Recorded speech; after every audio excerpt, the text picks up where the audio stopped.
Hello friends, महिला पर्यवेक्षक के पोषण और स्वास्थ्य के सेकंड वीडियो में आपका स्वागत है। पहले हम कार्बोहाइड्रेट के बारे में जान चुके हैं, अब हम पढ़ेंगे विटामिन्स के बारे में। ठीक है, विटामिन क्या होते हैं और इनके कार्य क्या हैं, इनकी खोज किसने की है, ये कितने टाइप के होते हैं, ये सब हम आज की इस वीडियो में जानेंगे। तो पहला है विटामिन। यह कार्बनिक यौगिक हैं, अल्प पोषक तत्व होते हैं, मतलब विटामिन को कम मात्रा में लिया जाता है, इसलिए इनको क्या बोलते हैं, अल्प पोषक तत्व कहते हैं। फिर विटामिन की खोज किसने, कैसमीर, फंक और हॉपकिंस ने की। इसका कार्य होता है विटामिन का उत्प्रेरक की तरह कार्य करते हैं। किसकी तरह, उत्प्रेरक की तरह कार्य करते हैं। जैसे फाइब्रिन प्लस ब्लड, अगर विटामिन के की उपस्थिति होती है तो ये रक्त का थक्का जमाने में काम आता है। फिर विटामिन कितने टाइप के होते हैं, ए, बी, सी, डी, ई और के। बी जो होता है कॉम्प्लेक्स के रूप में होता है, B1 से लेके B12 तक होते हैं।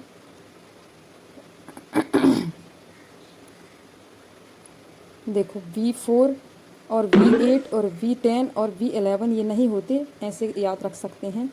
तो टोटल कितने बी कॉम्प्लेक्स 8 होते हैं और बाकी टोटल 5 मिला के 13 विटामिन होते हैं। ठीक है, फिर आती है विटामिन्स। दो टाइप के होते हैं, जल में घुलनशील और वसा में घुलनशील, जिसको वाटर सॉल्यूबल और फैट सॉल्यूबल कहते हैं। जल में घुलनशील दो हैं, बी और सी, और फैट में घुलनशील उसको KEDA कीड़ा से भी याद रख सकते हैं, और जल में घुलनशील BC से याद रख सकते हैं।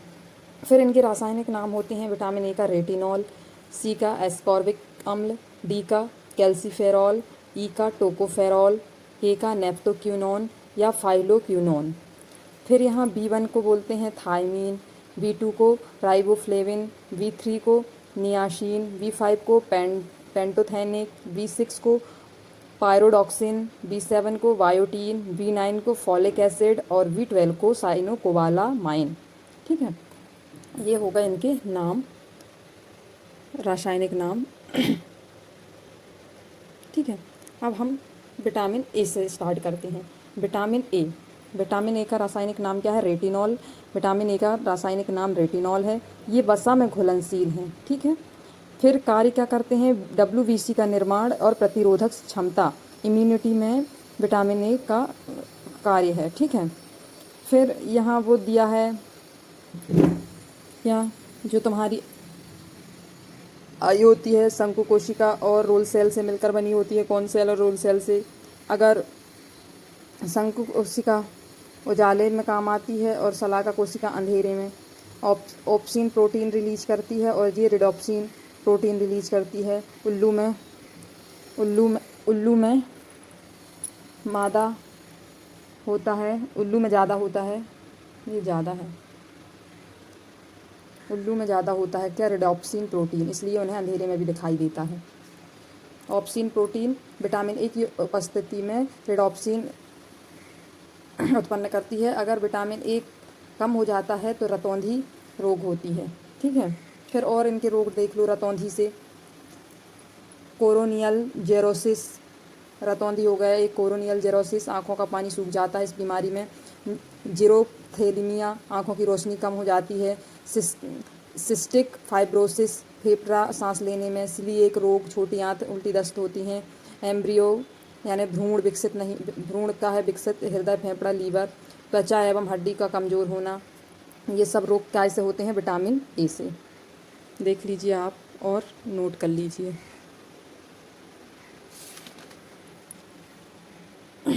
फिर यहाँ इसके स्रोत दिए हैं, पौधों से विटामिन ए और जंतुओं से विटामिन ए। ठीक है, एक चीज़ यहाँ पे याद रखना, जो कॉर्निया होती है, जो पतली सी झिल्ली होती है हमारी आँखों में, इसको डोनेट किया जाता है, वो भी 6 घंटे के अंदर। और जो हमारी आँखों में उत्तल लेंस होता है। ठीक है, फिर यहाँ पे WBC के प्रकार दिए हैं, बेसोफिल, इयोसोनोफिल, ये नॉन लिविंग यानी निर्जीव होते हैं, हिस्टामिन वो भी बोलते हैं। न्यूरोफिल यानी बैक्टीरिया, प्रोटोजोआ, फंगस, लिविंग सजीव को मार देते हैं। ये न्यूरोफिल क्या होता है, जैसे हमारे शरीर में कोई बैक्टीरिया, प्रोटोजोआ, फंगस आदि आता है तो ये मार देता है। और अगर ये बेसोफिल और इयोसिनोफिल जो हमारी बॉडी में आते हैं तो ये छींक की सहायता से हमारे शरीर से बाहर चले जाते हैं। मोनोसाइट और लिम्फोसाइट ये होते हैं, ये वायरस को मारते हैं। मोनोसाइट जो होता है वायरस को पहचानता है और लिम्फोसाइट जो होता है वायरस को किल करता है। ठीक है। फिर ये इम्यूनिटी, प्रतिरोधक क्षमता, श्वेत रक्त कोशिका कितनी होती हैं, 4000 से 10,000 तक होती हैं। की लॉक रिलेशन से ये कोरोना वायरस आता है। ये होता है, या यदि हमारे शरीर में कोई वायरस एंटीजन आता है तो ये साइटोकाइन इसको मोनोसाइट की सहायता से पहचानता है और लिम्फोसाइट को भेजता है। लिम्फोसाइट जो है फ्री एंटीबॉडी उत्पन्न करता है और ये फ्री एंटीबॉडी को याददाश्त प्रतिरक्षी भी बोलते हैं, क्योंकि ये दोबारा जब भी आता है तो ये इसको ख़त्म कर देता है, इसको वायरस को। फिर आता है विटामिन डी। विटामिन डी क्या होता है, ये वसा में घुलनशील होते हैं। इसका रासायनिक नाम कैल्सीफेरॉल होता है। इसे सनसाइन विटामिन भी कहते हैं। कार्य हड्डियों को मजबूती प्रदान करता है। कैल्शियम जो होता है मजबूती प्रदान करता है, फास्फोरस जो होता है निर्माण करता है हड्डियों का। ठीक है।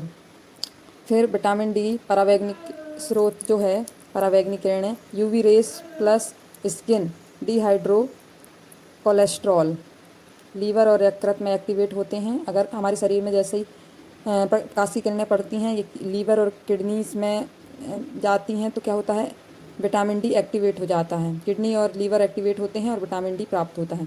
हमें कम से कम परावैंगिक किरणें 5 मिनट, यूवी रेस जो ए होती हैं, दिन में कम से कम हमें 5 मिनट धूप की किरणें लेना चाहिए, हमारे शरीर के लिए लाभदायक होती हैं।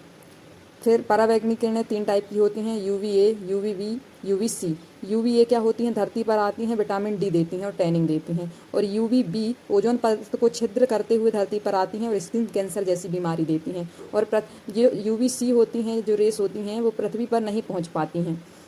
अब स्रोत देख लेते हैं विटामिन डी के। दूध, अंडा, ओट्स, मशरूम, दही, मछली, यूवी रेस ए, सन, ये सब क्या हैं, स्रोत हैं काय के विटामिन डी के। रोग जो होते हैं बच्चों में रिकेट्स, कमज़ोर खोपड़ी, दांत कमज़ोर, नोक नी की प्रॉब्लम होती है विटामिन डी में। और वयस्क में होता है ऑस्टियोपोरोसिस यानी हड्डियों में छिद्र, और ऑस्ट्रोमलेसिया यानी कुबड़ और रीढ़ की हड्डी में कमज़ोर होती है। ऑस्टो बोले तो बोन और आर्थो बोले तो joint. Note, vitamin D cancer कोशिकाओं को कम करता है। फिर आता है विटामिन सी। इसको बहुल पोषक तत्व भी कहते हैं और इसका रासायनिक नाम एस्कॉर्बिक एसिड है। ये जल में घुलनशील होते हैं। कार्य इनका होता है प्रतिरोधक क्षमता, एंटीऑक्सीडेंट यानी सड़ने में से रोकना, और विटामिन सी जो कोलेजन प्रोटीन है त्वचा का निर्माण एवं मरम्मत के लिए। आयरन का अवशोषण, बीपी कंट्रोल, रक्त दाब नियंत्रण किससे होता है, विटामिन सी से। स्रोत क्या क्या है इसके, रस भरे फल, खट्टे फल, आंवला, अमरूद, मिर्ची, पपीता, कीवी। ठीक है। फिर रोग क्या क्या है, विटामिन सी अगर कम होता है तो कोलेजन कम होता है, घाव नहीं भरेंगे जिससे स्कर्वी होता है। आयरन का अवशोषण कम होगा तो आरबीसी कम होगी, आरबीसी कम होगी तो रक्तता या एनीमिया होगी। मसूड़ों में सूजन, जिंजिवाइटिस यानी मसूड़ों में सूजन, ये भी किसके रोग हैं, विटामिन सी की। अब आती है बारी विटामिन ई की। विटामिन ई का रासायनिक नाम है टोकोफेरॉल।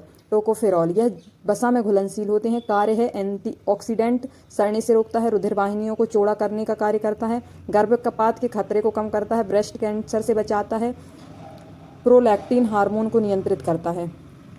यह पीयूष नली से निकलता है। पीयूष नली में ब्रेन में रहती है। पीयूष नली ब्रेन में रहती है। रोग, हृदय, त्वचा, यकृत, वक्र। स्रोत क्या है, तेलीबीज, मछली और लीवर विटामिन ए के स्रोत हैं। ऑयल सीड, फिश और यकृत।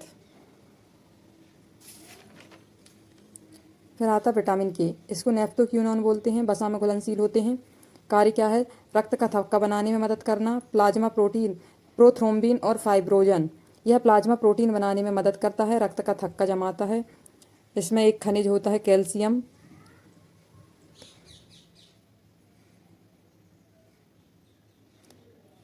Calcium plus prothrombin plus thromboprotein यानी प्लेटलेट्स प्लस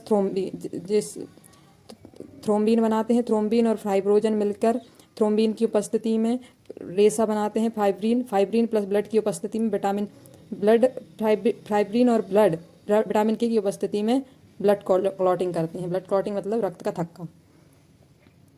फिर आश आस्टोक्लोशीन हड्डी के ऊतक का निर्माण, रक्त शर्करा को नियंत्रित बीपी कंट्रोल, मासिक चक्र में रक्त स्राव को कम करता है। मासिक चक्र जो होता है 28 दिन का होता है। रोग क्या होती है? ब्लीडिंग, रक्त स्राव, रक्त का थक्का 2 से 5 मिनट में। स्रोत पत्ता गोभी, फल फूल गोभी, कीवी, ब्रोबली, हरी गोभी आदि।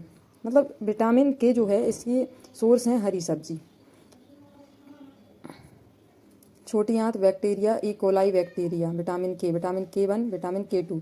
K1 प्लांट से फाइलोक्विनोन जिसको बोलते हैं, और विटामिन K2 मांस से मिलती है जिसको मेनोक्विनोन बोलते हैं।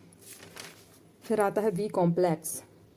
बी कॉम्प्लेक्स में B1 से B12 तक होते हैं, और B4, B8, B10, B11 नहीं होते, ये बाकी सब होते हैं। पहले हम बी कॉम्प्लेक्स के वो देख लेते हैं। स्रोत अंकुरित अनाज, डेयरी प्रोडक्ट, मछली। कार्य मस्तिष्क का विकास, ब्रेन डेवलपमेंट, बालों से संबंधित समस्या, त्वचा, जीव, ओंठ को सुरक्षित रखता है। कोएंजाइम की तरह कार्य करता है। सहविकर क्या होते हैं? कोएंजाइम विकर जो होते हैं एक्टिव होते हैं तो सहविकर बनते हैं। बायोलॉजिकल जीव विज्ञान उत्प्रेरक, फॉर्मेशन ऑफ आरबीसी का निर्माण करते हैं। कौन? B complex. यहाँ कुछ क्वेश्चन दिए हैं। कौन सा विटामिन बहुल पोषक तत्व होता है? सारे विटामिन। अल्प पोषक तत्व सी। बहुल पोषक तत्व क्या है? सी। कौन सा विटामिन हमारे शरीर में स्वयं बनता है? के और डी। परीक्षा में आएगा तो पहले के को महत्व देना है, उसके बाद डी को, अगर के और डी अलग अलग आ गए तो। कौन सा विटामिन सौंदर्य विटामिन कहलाता है? ई। सारे विटामिन का अच्छा स्रोत पपीता। कौन सा विटामिन एंटीऑक्सीडेंट की तरह कार्य करता है? ई और सी। तेलीय बीजों की जीवन काल किस विटामिन के कारण होता है? ई। कौन सा विटामिन गर्म करने पर निष्क्रिय हो जाता है? सी। फिर कौन सा विटामिन नमक से सर्वप्रथम क्रिया करता है? सी। कौन सा विटामिन प्रतिरोधक क्षमता प्रदान करता है? ए, सी और डी। पहले ए बताएंगे, नहीं है तो सी बताएंगे, नहीं है तो डी बताएंगे। कौन सा विटामिन स्वप्न बनाने में सहायक होता है? B6। यकृत किस विटामिन का अच्छा स्रोत है? के का। फिर आता है B1 को क्या बोलते हैं? ये जल में घुलनशील होते हैं पूरे बी कॉम्प्लेक्स, इतना पता है। B1 को थाइमिन बोला जाता है। थाई का मतलब होता है सल्फर, कहीं भी थाई आए मतलब सल्फर कंटेनिंग विटामिन होगा ये। रोग क्या होता है? Very heart attack. B1 कम होगा तो हीमोग्लोबिन कम होगा, हीमोग्लोबिन कम होगा तो आरबीसी कम होगी तो एनर्जी कम होगी तो मसल्स मोशन कम होंगे, मसल्स मोशन कम होंगे तो हार्ट मोशन कम होंगे, हार्ट मोशन कम हो गया तो हार्ट अटैक आ जाएगा। उसी टाइप से अगर B1 अगर कम है तो डाइजेशन कम होगा, भूख कम लगेगी, वजन कम होगा और एनोरेशमिया होगा। जो रोग होता है एनोरेशमिया वो B1 की कमी से होता है।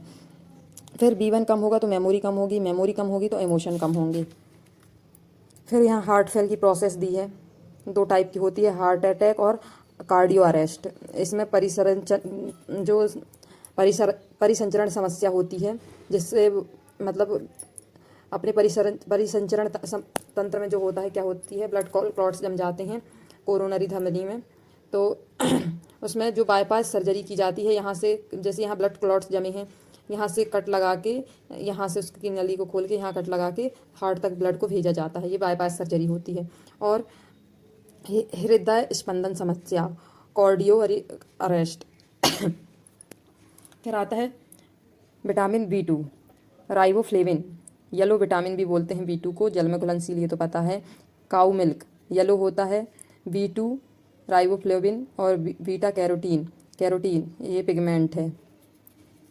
लक्षण क्या होते हैं? गले में खराश, आँख आना, जीभ काला पड़ना, छोटी आंत कमज़ोर होना, इसके B2 के लक्षण हैं, B2 के।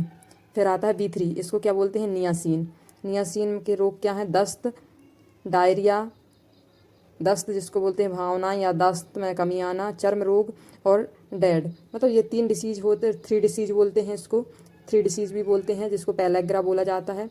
ये मोस्ट इंपॉर्टेंट क्वेश्चन है। और अगर उसके साथ मौत भी हो गई तो D4 कहते हैं, अगर व्यक्ति की मौत हो जाए तो। दस्त या दस्त, चर्म रोग क्या? डायरिया, डेमिनेटिया और डिटरमेटिक्स। फिर आते हैं लक्षण, हृदय का आकार बढ़ना, गले में सूजन आना, जीभ में सूजन आ जाना, गंजापन। फिर आता है B5 पेंटोथेनिक जिसको बोलते हैं। रोग होते हैं बालों का सफ़ेद होना, बांझपन, बर्निंग फीट सिंड्रोम, पैर जलने लगते हैं, टिकलिंग सिंड्रोम भी बोलते हैं। कार्य हार्मोन्स को उत्सर्जित करने में मदद करता है। हार्मोन मैक्सिमम प्रोटीन बनाते हैं, हार्मोन जो ग्लैंड होती है। लक्षण पैर में झुनझुनी, हैप्पी केमिकल, सेरोटोनिन और डोपामाइन। फिर आता है B6 पायरोडॉक्सिन। ये आरबीसी का निर्माण करने में मदद करते हैं। संचित वसा को ग्लूकोज में कन्वर्ट करते हैं। B6 पायरोडॉक्सिन जो होता है मस्तिष्क का नियंत्रण, नींद का नियंत्रण इसी से होता है। B6 को स्वप्न विटामिन भी कहते हैं। एंटीबॉडी का निर्माण करता है B6। ठीक है, अब यहाँ कुछ क्वेश्चन फिर दिए हैं। गाय का दूध पीला किस विटामिन के कारण होता है? अभी बताए थे B6 या बी कैरोटीन। कोबाल्ट युक्त विटामिन कौन सा है? B12 है। इसको साइनोकोबालामाइन भी कहते हैं। सारे विटामिन का अच्छा स्रोत कौन है? पपीता। सल्फर युक्त विटामिन B1 है। कौन सा विटामिन हार्मोन की तरह कार्य करता है? तो डी, विटामिन डी जो है हार्मोन की तरह कार्य करता है। फिर आता है B7 जो है बायोटीन है बोलते हैं इसको। हेयर रेगुलेशन यानी बाल पर नियंत्रण करता है और ऊर्जा का निर्माण करता है। फिर आता है B9 फॉलिक अम्ल, फॉलिक एसिड जिसको बोला जाता है। DNA डीऑक्सीराइबोज न्यूक्लिक एसिड, भ्रूण का विकास करने में B9, रक्त निर्माण में भी B9 का उपयोग किया जाता है। फॉलिक एसिड की जो टैबलेट हैं दी जाती हैं गर्भवती महिलाओं को खाने के लिए। तो ये क्या है, भ्रूण के विकास में भी सहायक होता है और रक्त के निर्माण में भी सहायक होता है।